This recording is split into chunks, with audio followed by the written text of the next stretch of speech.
وہ ہمارے لیے کیا کر رہے ہیں اور ہم سے کیا چاہتے ہیں کہ جو ہم سے محبت کر رہا ہے وہ کیسا ہونا چاہیے اور اسے کیا کرنا چاہیے. آگے وَالثَّانِي عزم علی ترک العود الیہ ابدا. مولا امیر المومنین حضرت علی علیہ السلام فرماتے ہیں کہ جو پاسٹ میں وہ کر چکا ہے، جو ماضی میں اس سے غلطیاں ہو چکی ہیں، ایک تو ان پہ نادم ہو، شرمندگی کا اظہار کرے، اور دوسرا اس کو دوبارہ کبھی بھی انجام نہ دینے کا عزم محکم کرے، یعنی کھلواڑ نہ کرے، مذاق نہ کرے کہ آج توبہ کر لی، کل پھر کام انجام دے دیا، پھر توبہ کر لی، کوئی نیا اور نئی کارروائی ڈال دی، پھر توبہ کر دی، پھر کوئی اور نیا گناہ کر دیا. تو ایسا کرنے والا نہ ہو. جو ہو چکا ہے اس پہ معافی طلب کرنے کے بعد پکا مصمم ارادہ کر لے کہ آج کے بعد یہ دوبارہ کسی قسم کا کوئی گناہ مجھ سے سرزد نہیں ہوگا. تیسری بات وَالثَّالِثُ أَن تُؤَدِّيَ إِلَى الْمَخْلُوقِينَ حُقُوقَهُمْ حَتَّى تَلْقَ اللَّهَ عَزَّ وَجَلَّ أَمْلَسَ لَيْسَ عَلَيْكَ تَابِعَةٌ. تیسری بات جو کوالٹی حضرت انسان میں ہونی چاہیے، وہ امیر المومنین فرماتے ہیں کہ مخلوق کے حقوق ادا کرنا یہاں تک کہ اللہ کے حضور میں اس حالت میں پہنچو کہ تمہارا دامن پاک و صاف اور تم پر کوئی مواخذہ نہ ہو. مخلوق کے جتنے حقوق کھائے ہیں، والدین کے حقوق کھائے ہیں، بہن بھائیوں کے حقوق کھائے ہیں، یتامہ و مساکین کے حقوق کھائے ہیں، بیوگان کے حقوق کھائے ہیں، مستحقین کے حقوق کھائے ہیں. ہم اپنی زندگی میں عیاشی کرتے رہے، ہماری نظروں کے سامنے ایسے افراد تھے کہ جنہیں ایک وقت کا کھانا نصیب نہیں تھا، جنہیں اچھا لباس نصیب نہیں تھا، جنہیں پانی تک میسر نہیں تھا، جن کی ضروریات زندگی پورا نہ ہونے کی وجہ سے وہ تعلیم حاصل نہ کر سکے، وہ اپنی اولاد کو ان کی شادیاں نہ کر سکے. کئی ساری ایسی بیٹیاں، کئی ساری ایسی بہنیں ساری زندگی اسی لیے ہمارے محلے میں، ہمارے گاؤں میں، ہمارے شہر میں، ہمارے ولیج میں اس وجہ سے رہ گئی کہ وہ اس معاشرے کی جو ریکوائرمنٹس ہیں ان کو پورا نہ کر سکے. لیکن جو صاحب حیثیت تھے، جو اس بات پہ اختیار رکھتے تھے، جن کے پاس یہ طاقت تھی، یہ قوت تھی، وہ کچھ کر سکتے تھے لیکن انہوں نے ان کے لیے کچھ نہ کیا.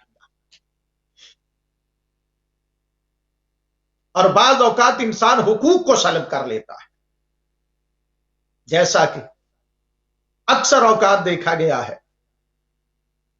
کہ جب بیٹیوں کے حقوق کی بات آتی ہے، بہنوں کے حقوق کی بات آتی ہے، تو اس وقت نہ شریعت کی پاسداری کی جاتی ہے، نہ حقوق العباد کی پاسداری کی جاتی ہے، بلکہ انسان اپنی میں ڈوبا ہوا ان تمام حقوق کو پامال کر جاتا ہے.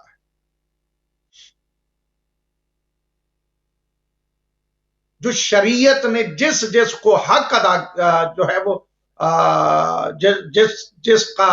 کہ حق کا تعین کر رکھا ہے، اس کے حق کو ادا کرنا چاہیے. والدین کا حق، اگر ہم اس بات کو سوچتے ہیں کہ ہم نے تھوڑا سا مال دے دیا، ہم نے زندگی میں ان کی خواہشات کو پورا کر دیا، چند ایک خواہشات کو، تو ہم نے ان کا حق کو ادا کر دیا؟ ایسا ہرگز نہیں ہے۔ امام صادق آل محمد علیہ السلام کے پاس ایک شخص آ کے کہتا ہے کہ مولا میں اپنی والدہ کی بہت زیادہ خدمت کرتا ہوں، میں ان کی بیماری کی حالت میں ان کے تمام معاملات کو میں خود کرتا ہوں، ساری دیکھ بھال میں ان کی کرتا ہوں، تو کیا مولا میں نے اپنی ماں کی اس جو ہے وہ خدمت کر کے اس کے حق ادا کر دیا ہے؟ تو معصوم فرماتے ہیں کہ اس ماں نے کہ جس نے تجھے اپنے پیٹ میں رکھا، تو اس پیٹ میں رکھے ہوئے ایک لمحے کی بھی قیمت ادا نہیں کر سکتا۔ ہاں حضرت انسان، ہم کیوں اس بات کی طرف متوجہ نہیں ہوتے؟ باپ کے بھی بڑے سارے ہم پہ حق ہیں۔ باپ کے سامنے ہمیں بلند آواز سے بات کرنے کا حکم نہیں ہے، باپ کے آگے قدم بڑھانے کا حکم نہیں ہے۔ فرمایا کہ کہیں ایسا نہ ہو کہ تمہیں تیرے قدموں کے آگے بڑھنے کی وجہ سے تو اپنے باپ کی بے ادبی کا موجب بن جائے، لہذا کبھی باپ سے آگے اپنے قدموں کو نہ بڑھا،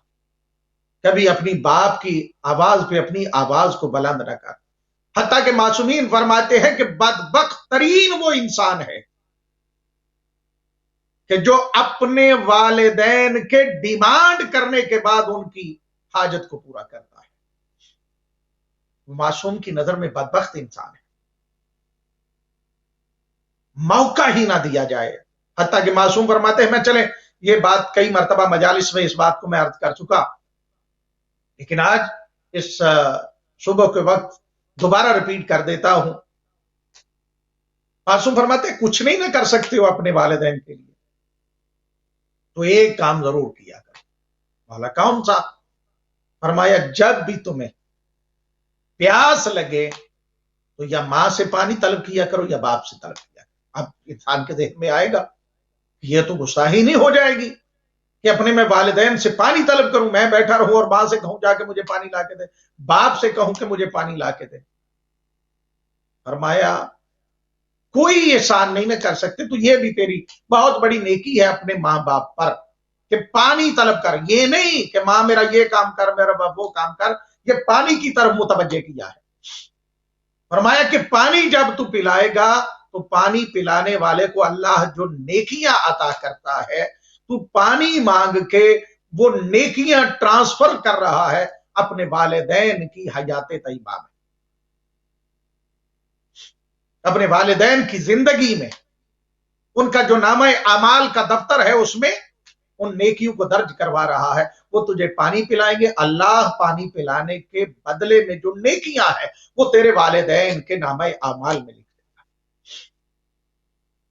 لیکن تجھ پہ حقوق بہت زیادہ ہے اور تو نے ان حقوق کا خیال بھی رکھنا ہے۔ آگے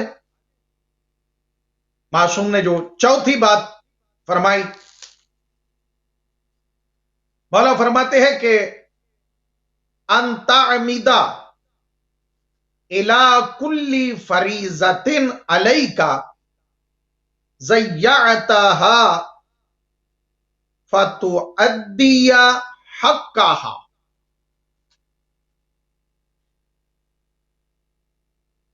امیر المومنین حضرت علی علیہ السلام فرماتے ہیں کہ تم پر جو چوتھی چیز تیرے اوپر جو ضروری ہے کوالٹی کا آنا تیرے اندر، وہ یہ ہے کہ جو فرائض تم پر عائد کیے ہوئے تھے اور تم نے انہیں ضائع کر دیا تھا، انہیں اب پورے طور پر بجا لائے۔ وہ واجبات جو تم نے ترک کر دیے تھے، وہ جو تیری رسپانسبلٹی تھی، رسپانسبلٹیز تھی اللہ کی طرف سے بھی، حقوق اللہ میں اور حقوق العباد میں، ان تمام چیزوں کو پورا کر، اور ایسے نہیں پورا کر کہ بس ٹوٹل پورا کرنا، نہیں، پورے طور پہ خلوص کے ساتھ، اس احساس کے ساتھ، اس پین کے ساتھ کہ جو ایک انسان کے اندر ہونی چاہیے۔ پانچویں چیز امیر المومنین حضرت علی علیہ السلام فرماتے ہیں ان تعمیدہ الی اللحم الذی نبت علی السخط فتذیبہ بالاحزان حتی تلصق الجلد بالعظم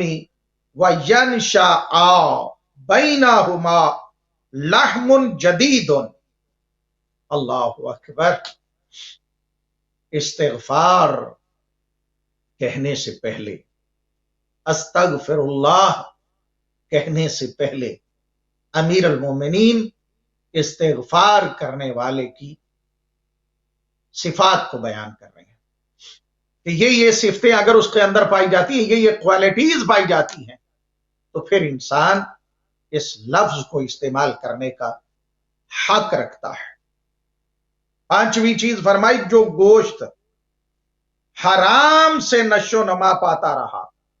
حرام کھا کھا کے تیرے ان ہڈیوں پہ جو گوشت چڑھا ہے، مولا فرماتے ہیں غم و اندوہ سے اسے اتنا پگھلاؤ یہاں تک کہ کھال کو ہڈیوں سے ملا دے۔ تیرے اندر یہ جو ہم اپنی خوبصورتی کے لیے، اپنی ظاہری فٹنس کے لیے، ہم لوگوں کے سامنے اپنی خوبصورتی دکھانے کے لیے یہ ڈائٹنگ کرتے ہیں، پتہ نہیں کیا کچھ کرتے ہیں، اور بڑے تاکہ ہم ایسے لگیں کہ بالکل ہم بالکل فٹ ہے۔ فرمایا اس ظاہری فٹنس سے زیادہ ضروری ہے تیرے روح کی فٹ ہونے کا، روح کی فٹنس کا خیال رکھنا تیرے لیے زیادہ امپورٹنٹ ہے۔ یہ فیس تیرا ظاہراً لوگوں کو سفید نظر آئے گا، باڈی تیری فٹ نظر آئے گی، لیکن اگر تیری روح بیمار ہے تو اس سے کوئی تجھے فائدہ نہیں۔ اور تیری روح کی تندرستی کے لیے معصومین علیہ السلام بھی تیرے لیے کتنی تجھے نسخے دیے ہیں کہ ان نسخوں پہ عمل کر تاکہ تو اللہ اور آل پیغمبر کی قربت حاصل کر سکے۔ فرمایا کہ وہ گوشت کو پگھلا دے غم و اندوہ کے ساتھ، اللہ کی بارگاہ میں اتنا گڑ گڑا کے رو، رات کی تاریکی میں علیحدہ اس اللہ کی بارگاہ میں توبہ استغفار کرتے ہوئے، روتے ہوئے اپنے گناہوں کی معافی طلب کر، اور تیرا یہ گوشت جو تیری ہڈیوں پہ حرام کے ذریعے سے چڑھا ہوا تھا، انشاءاللہ میں کوشش کروں گا کہ اگلے جو پروگرام ہمارا ہوگا اس میں اس رزق حرام کے حوالے سے اور رزق حلال کے حوالے سے بھی گفتگو، اور اپنے ناظرین کی خدمت میں یہ عرض کرنے کی کوشش کروں گا کہ رزق حلال کے کیا فوائد ہیں اور حرام کے کیا نقصانات۔ فرمایا کہ وہ گوشت پگھل جائے، تیری کھال تیری ہڈیوں کے ساتھ چپک جائے، پھر سے ان دونوں کے درمیان نیا گوشت پیدا ہو، اور پھر حلال کے ذریعے سے تیرے اندر جو چیزیں جائیں۔ میں یہاں پہ ایک واقعہ چھوٹا سا میرے ذہن میں آ گیا، میں ایک کتاب پڑھ رہا تھا تو وہاں بھی عالم دین کا واقعہ میری نظر سے گزرا، اور وہ کچھ اس طرح سے تھا کہ ان عالم دین کی جو شادی ہوئی، پہلے تو وہ شادی کرنا نہیں چاہتے تھے کسی بھی وجوہات کی بنا پر، لیکن پھر ان کی جب شادی ہوئی تو رشتہ جو ملا وہ کسی صاحب حیثیت بادشاہ ٹائپ بڑے گھر کا رشتہ ملا۔ رشتہ ہو گیا تو 40 دن تک شادی کے بعد انہوں نے اپنے جو ازدواجی تعلقات تھے ان کو قائم نہ کیا۔ اب بیگم اپنی جگہ پہ پریشان، پتہ نہیں مجھے پسند ہی نہیں وہ فرماتے کہ جن کے ساتھ میری شادی ہوئی ہے،